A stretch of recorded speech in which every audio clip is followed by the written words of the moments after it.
ನಮಸ್ಕಾರ ಗೆಳೆಯರೇ, ದೇಶ ಪ್ರೇಮಿಗಳೇ, ನಮ್ಮ ಕನ್ನಡ ಡಿಫೆನ್ಸ್ ನ್ಯೂಸ್ ಯೂಟ್ಯೂಬ್ ಚಾನಲ್ಗೆ ಸ್ವಾಗತ ನಿಮಗೆ.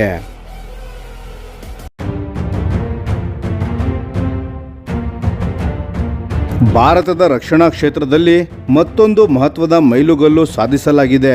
ಸ್ವದೇಶಿ ತಂತ್ರಜ್ಞಾನದಿಂದ ಅಭಿವೃದ್ಧಿಪಡಿಸಲಾದ ಅತ್ಯಾಧುನಿಕ ರುದ್ರಮ್ 2 ಏರ್ ಟು ಸರ್ಫೇಸ್ ಕ್ಷಿಪಣಿಯ ಯಶಸ್ವಿ ಪರೀಕ್ಷೆಯನ್ನು DRDO ಮತ್ತು ಭಾರತೀಯ ವಾಯುಪಡೆ ಯಶಸ್ವಿಯಾಗಿ ಪೂರ್ಣಗೊಳಿಸಿವೆ.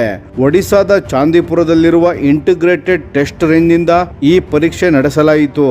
ಆಕಾಶದಲ್ಲಿದ್ದ ಯುದ್ಧ ವಿಮಾನದಿಂದ ಉಡಾಯಿಸಲಾದ ರುದ್ರಮ್ 2 ಕ್ಷಿಪಣಿಯು ತನ್ನ ಪೂರ್ವ ನಿರ್ಧರಿತ ಗುರಿಯನ್ನು ಅತ್ಯಂತ ನಿಖರವಾಗಿ ಹೊಡೆದುರುಳಿಸಿದೆ. ಈ ಪರೀಕ್ಷೆಯ ವಿಶೇಷತೆ ಏನೆಂದರೆ, ಕ್ಷಿಪಣಿಯನ್ನು ಅತ್ಯಂತ ಕಠಿಣ ಮತ್ತು ಸವಾಲಿನ ಬಿಡುಗಡೆ ಪರಿಸ್ಥಿತಿಗಳಲ್ಲಿ ಉಡಾಯಿಸಲಾಗಿತ್ತು. ಆದರೂ ಕೂಡ ಅದರ ಎಲ್ಲಾ ಉಪವ್ಯವಸ್ಥೆಗಳು ನಿರೀಕ್ಷಿತ ರೀತಿಯಲ್ಲಿ ಕಾರ್ಯನಿರ್ವಹಿಸಿ ಗುರಿಯನ್ನು ಅಚ್ಚುಕಟ್ಟಾಗಿ ತಲುಪಿವೆ. ಪರೀಕ್ಷೆಯ ನಂತರ ಸಂಗ್ರಹಿಸಲಾದ ಹಾರಾಟದ ಮಾಹಿತಿಯನ್ನು ಡೇಟಾವನ್ನು ಚಾಂದಿಪುರದ ಪರೀಕ್ಷಾ ಕೇಂದ್ರದಲ್ಲಿ ಅಳವಡಿಸಲಾಗಿದ್ದ ವಿವಿಧ ಟ್ರ್ಯಾಕಿಂಗ್ ಮತ್ತು ಮಾಪನ ಸಾಧನಗಳ ಮೂಲಕ ವಿಶ್ಲೇಷಣೆ ನಡೆಸಲಾಯಿತು. ಈ ವಿಶ್ಲೇಷಣೆಯು ಪರೀಕ್ಷೆಯ ಎಲ್ಲಾ ಉದ್ದೇಶಗಳು ಸಂಪೂರ್ಣ ಯಶಸ್ವಿಯಾಗಿರುವುದನ್ನು ದೃಢಪಡಿಸಿದೆ. ರುದ್ರಮ್ 2 ಕ್ಷಿಪಣಿಯು ಭಾರತದ ಅತ್ಯಾಧುನಿಕ ಏರ್ ಟು ಸರ್ಫೇಸ್ ಶಸ್ತ್ರಾಸ್ತ್ರಗಳಲ್ಲಿ ಒಂದಾಗಿದ್ದು, ವರದಿಗಳ ಪ್ರಕಾರ ಇದು ಸುಮಾರು ಮ್ಯಾಕ್ 5.5ರ ವೇಗದಲ್ಲಿ ಸಂಚರಿಸುವ ಸಾಮರ್ಥ್ಯವನ್ನು ಹೊಂದಿದೆ. ಅಂದರೆ ಶಬ್ದದ ವೇಗಕ್ಕಿಂತ 5.5 ಪಟ್ಟು ಹೆಚ್ಚು ವೇಗದಲ್ಲಿ ಗುರಿಯತ್ತ ಧಾವಿಸಬಲ್ಲದು. ಈ ಕ್ಷಿಪಣಿಯ ಗರಿಷ್ಠ ದಾಳಿಯ ವ್ಯಾಪ್ತಿ ಸುಮಾರು 300 ಕಿಲೋಮೀಟರ್ ಆಗಿದ್ದು, 200 ಕೆಜಿಯಷ್ಟು ತೂಕದ ವಾರ್ಹೆಡ್ಗಳನ್ನು ಹೊತ್ತೊಯ್ಯುವ ಸಾಮರ್ಥ್ಯವನ್ನು ಹೊಂದಿದೆ. 3 ಕಿಲೋಮೀಟರ್ನಿಂದ 15 ಕಿಲೋಮೀಟರ್ ಎತ್ತರದಲ್ಲಿ ಹಾರುತ್ತಿರುವ ಯುದ್ಧ ವಿಮಾನಗಳಿಂದ ಇದನ್ನು ಉಡಾಯಿಸಬಹುದು. ವಿಶೇಷವಾಗಿ ಭಾರತೀಯ ವಾಯುಪಡೆಯ ಸುಖೋಯ್ Su-30 MKI ಯುದ್ಧ ವಿಮಾನಗಳಿಂದ ಇದನ್ನು ಬಳಸುವಂತೆ ವಿನ್ಯಾಸಗೊಳಿಸಲಾಗಿದೆ.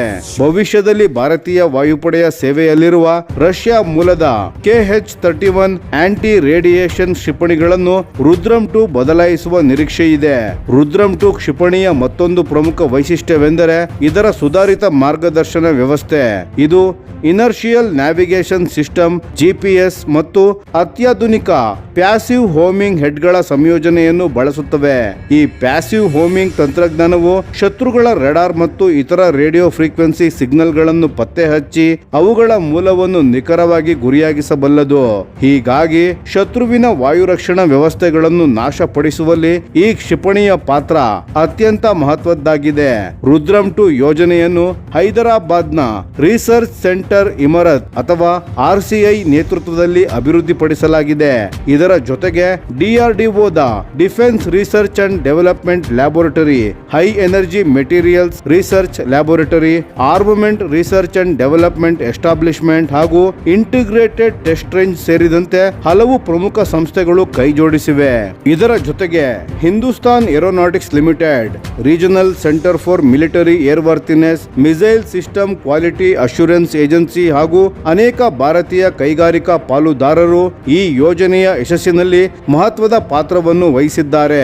ಈ ಯಶಸ್ವಿ ಪರೀಕ್ಷೆಯ ನಂತರ ರಕ್ಷಣಾ ಸಚಿವರಾದ ರಾಜನಾಥ್ ಸಿಂಗ್ ಅವರು DRDO, ಭಾರತೀಯ ವಾಯುಪಡೆ, ರಕ್ಷಣಾ ಸಾರ್ವಜನಿಕ ವಲಯದ ಸಂಸ್ಥೆಗಳು, ಅಭಿವೃದ್ಧಿ ಪಾಲುದಾರರು ಹಾಗೂ ಕೈಗಾರಿಕಾ ವಲಯದ ಎಲ್ಲಾ ಸದಸ್ಯರಿಗೆ ಅಭಿನಂದನೆ ಸಲ್ಲಿಸಿದ್ದಾರೆ. ಭಾರತದ ಸ್ವದೇಶಿ ರಕ್ಷಣಾ ತಂತ್ರಜ್ಞಾನಗಳು ಈಗ ಪರಿಪಕ್ವತೆಯ ಹಂತ ತಲುಪುತ್ತಿವೆ ಎಂಬುದನ್ನು ಈ ಪರೀಕ್ಷೆ ಸಾಬೀತುಪಡಿಸಿದೆ ಎಂದು ಅವರು ಹೇಳಿದ್ದಾರೆ. ಜೊತೆಗೆ ಅತ್ಯಾಧುನಿಕ ಶಸ್ತ್ರಾಸ್ತ್ರ ವ್ಯವಸ್ಥೆಗಳಲ್ಲಿ ಆತ್ಮನಿರ್ಭರ ಭಾರತದ ಗುರಿ ಸಾಧನೆಗೆ ಇದು ದೊಡ್ಡ ಕೊಡುಗೆ ನೀಡಲಿದೆ ಎಂದು ಅವರು ಅಭಿಪ್ರಾಯಪಟ್ಟಿದ್ದಾರೆ. DRDO ಅಧ್ಯಕ್ಷರು ಹಾಗೂ ರಕ್ಷಣಾ ಸಂಶೋಧನೆ ಮತ್ತು ಅಭಿವೃದ್ಧಿ ಇಲಾಖೆಯ ಕಾರ್ಯದರ್ಶಿಯೂ ಸಹ ಈ ಯೋಜನೆಯಲ್ಲಿ ಕಾರ್ಯನಿರ್ವಹಿಸಿದ ಎಲ್ಲ ವಿಜ್ಞಾನಿಗಳು, ಇಂಜಿನಿಯರ್ಗಳು ಮತ್ತು ತಾಂತ್ರಿಕ ತಂಡಗಳನ್ನು ಅಭಿನಂದಿಸಿದ್ದಾರೆ. ರುದ್ರಮ್ 2 ಯಶಸ್ವಿ ಪರೀಕ್ಷೆಯೊಂದಿಗೆ ಭಾರತವು ಮತ್ತೊಮ್ಮೆ ತನ್ನ ಕ್ಷಿಪಣಿ ತಂತ್ರಜ್ಞಾನದ ಸಾಮರ್ಥ್ಯವನ್ನು ಜಗತ್ತಿಗೆ ಪ್ರದರ್ಶಿಸಿದೆ.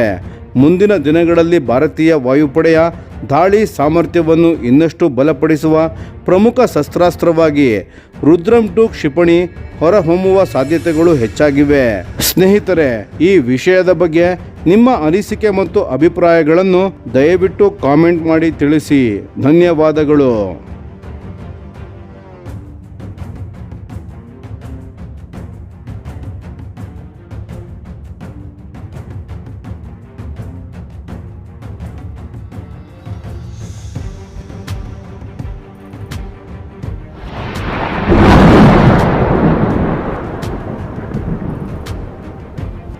ಈ ವಿಡಿಯೋ ನಿಮಗೆ ಇಷ್ಟವಾಗಿದ್ದರೆ ಲೈಕ್ ಮಾಡಿ ಮತ್ತು ನಮ್ಮ ಚಾನೆಲನ್ನು ಸಬ್ಸ್ಕ್ರೈಬ್ ಮಾಡಿ ಹಾಗೂ ಬೆಲ್ ಐಕಾನ್ ಒತ್ತಿ. ಯಾವ ಅಪ್ಡೇಟ್ಗೂ ಮಿಸ್ ಆಗಬೇಡಿ. ಡಿಫೆನ್ಸ್ ಸುದ್ದಿಗಳನ್ನು ತ್ವರಿತವಾಗಿ ಪಡೆಯಿರಿ. ನಿಮ್ಮ ಬೆಂಬಲವೇ ನಮ್ಮ ಶಕ್ತಿ. ಭಾರತ ಬಲಿಷ್ಠವಾಗಲಿ ಎಂದು ಆಶಿಸುತ್ತಾ ಭಾರತ ಮಾತೆಗೆ ಜೈ. ಧನ್ಯವಾದಗಳು.